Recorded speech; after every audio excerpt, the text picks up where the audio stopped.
A Toddler's View. In a suburban home, there lived a 2-year-old boy named Charlie. Charlie was a unique child, not because he possessed any extraordinary talents or unusual characteristics, but because of his remarkable ability to see the world through a lens of relentless pessimism. From the moment he opened his eyes each morning, Charlie's world was shrouded in a gloomy haze. His first wail of the day was not a cry of hunger or discomfort, but rather a mournful lamentation about the cruel fate that had condemned him to yet another day of existence. Most toddlers would eagerly leap out of their cribs at the prospect of a new day, but not Charlie. To him, each dawn was a reminder of the relentless march of time and the futility of existence. Breakfast time was a daily ordeal for Charlie and his beleaguered parents. While most children giggled and clapped their hands at the sight of cereal or scrambled eggs, Charlie regarded his morning meal with a deep sense of existential despair. He would stare at his high chair tray with a furrowed brow, contemplating the meaningless cycle of eating, digesting, and excreting. "What's the point?" he would mutter, pushing his food around with a despondent sigh. Charlie's perspective on playtime was equally bleak. While other children reveled in the simple joys of building blocks or playing with stuffed animals, Charlie saw only the futility of constructing things that would inevitably be torn down. He would stack his blocks with a heavy heart, fully aware that they would come crashing down sooner or later. "It's all temporary," he'd mumble, tears welling up in his eyes. Nap time was perhaps the only respite from Charlie's ceaseless pessimism. In his dreams, he found solace from the harsh realities of the world. But even in his slumber, he couldn't escape the relentless grip of negativity. His dreams were haunted by shadowy figures and nightmarish scenarios, reflecting his deep-seated anxieties about the uncertain future that lay ahead.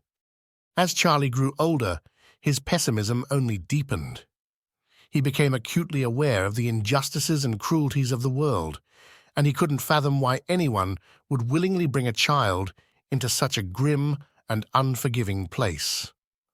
"Life is suffering," he would declare, his tiny voice filled with a wisdom far beyond his years. One sunny afternoon, Charlie's parents decided to take him to the park in the hope that some fresh air and outdoor play would brighten his outlook. They watched as he sat on a swing, his face a mask of melancholy as he listlessly kicked his feet back and forth. Other children laughed and played around him, their carefree joy in stark contrast to Charlie's dour demeanor. A friendly dog approached, tail wagging, and nuzzled Charlie's hand. Most children would have erupted in giggles and delight at the furry encounter, but not Charlie. He regarded the dog with suspicion, convinced that it was only a matter of time before the creature would bite or betray him. "Trust no one," he muttered, pulling his hand away. As the sun began to set, Charlie's parents sighed in resignation. They couldn't change the way their son saw the world, no matter how much they wished they could. They bundled him up and headed home, Charlie's tiny hand clutching his mother's with a grip that seemed to say, "I may be pessimistic, but you're my anchor in this cold and indifferent world." Bedtime arrived, and Charlie's parents tucked him into his crib, hoping that a good night's sleep might chase away some of his negativity. But as they left his room, they couldn't help but hear his plaintive whisper in the darkness.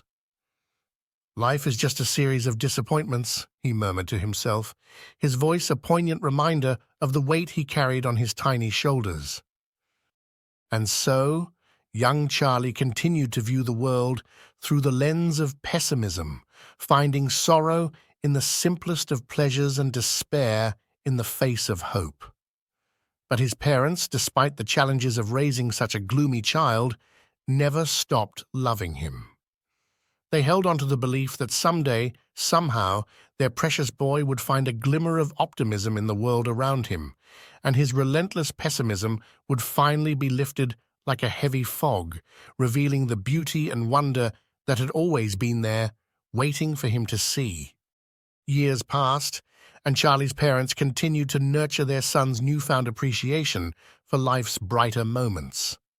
They decided to take Charlie on a special outing to an air show, hoping the spectacle of soaring aircraft might ignite a spark of excitement in their usually introspective child. As they arrived at the air show, the sky was a brilliant canvas of blue, with planes of all shapes and sizes ready to take flight. Charlie, now a bit older, gazed wide-eyed at the dazzling array of aircraft. He watched in awe as jets streaked across the heavens, leaving trails of white vapor in their wake. For the first time, Charlie's face broke into an ear-to-ear grin. His eyes shimmered with pure joy as he pointed excitedly at each plane, his fingers tracing their flight paths through the sky. "Look, Mom, look, Dad, that one's amazing," he exclaimed with a newfound enthusiasm.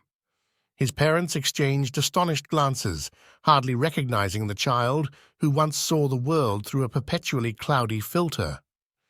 It was as if the air show had unlocked a hidden reservoir of happiness within Charlie. As the show continued, Charlie's fascination with flight deepened. He watched with rapt attention as aerobatic pilots performed breathtaking maneuvers, defying gravity with their skill and daring. Something had awakened in him, a passion that transcended his earlier pessimism. After the air show, Charlie couldn't stop talking about the planes, the pilots, and the thrill of soaring through the sky. His parents, delighted to see their son so animated and full of life, encouraged his newfound interest.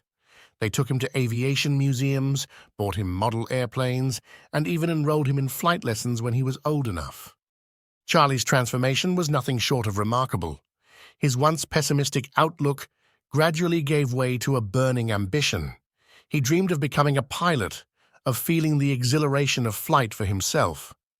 With unwavering determination, he worked tirelessly to achieve his goal. Years passed, and Charlie's dream became a reality. He earned his pilot's license and went on to become a skilled aviator, flying everything from small propeller planes to majestic commercial airliners. He was no longer the pessimistic toddler who had viewed the world through a dark lens. Instead, he was a beacon of optimism and achievement, proving that even the most unlikely of transformations were possible. And so, Charlie's life came full circle, from a child mired in pessimism to a man who soared above the clouds, embracing the boundless possibilities of the world. His journey served as a testament to the power of hope and the incredible resilience of the human spirit. Charlie had not only learned to see the world in all its shades, but he had also learned to rise above them, soaring toward the bright horizon of his dreams. In the tapestry of human existence, perhaps one of the most profound and transformative qualities we can cultivate is that of unconditional love. It is a seed that lies dormant within each of us, waiting to be nurtured, to take root and flourish.